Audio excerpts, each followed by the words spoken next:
విద్యా వ్యవస్థలో బకాయిలపై విపక్ష సభ్యుల వ్యాఖ్యలకు మంత్రి లోకేష్ కౌంటర్ ఇచ్చారు.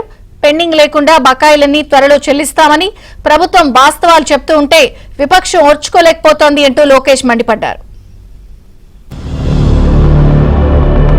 100% సంవత్సరానికి 4 సార్లు క్రమం తప్పకుండా పే చేసినారు. ఇకపోతే 2024 మే, ఆగస్టు, నవంబర్ ఈ 3 నెలలకు సంబంధించి అప్పుడు ప్రభుత్వం మారిపోయింది.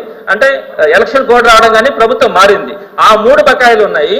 ఈ సంవత్సరం సంబంధించి 4 క్వార్టర్స్ ఇవ్వాల్సి ఉంటే అందులో 1 క్వార్టర్ మాత్రమే ఈ ప్రభుత్వం కూడా ఇచ్చింది. అంటే లాస్ట్ గవర్నమెంటే కనుక కంటిన్యూ అయ్యి ఉంటే 2024 మేలో 1, ఆగస్టులో 1, నవంబర్లో 1 ఆ 3 క్వార్టర్స్ పే చేసేసి ఉండేవాళ్ళు.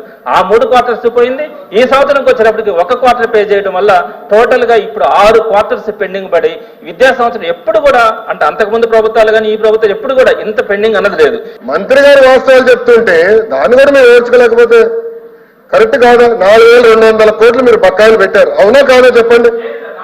ఓకే, వివరాలు ఇప్పుడు పంపిస్తున్నా. School fee reimbursement, PG fee reimbursement అన్ని వివరాలు ఇక్కడ ఉన్నాయి. 4,200 కోట్లు బకాయిలు పెట్టారు మీరు. 4,200 కోట్లు బకాయిలు పెట్టారు. నంబర్ 1.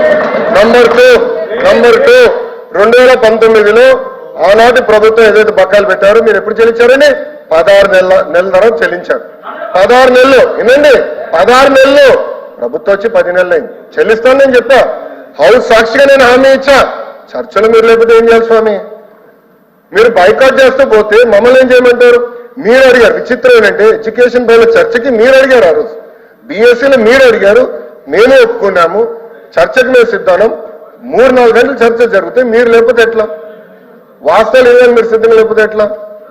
అది కరెక్ట్ కాదు.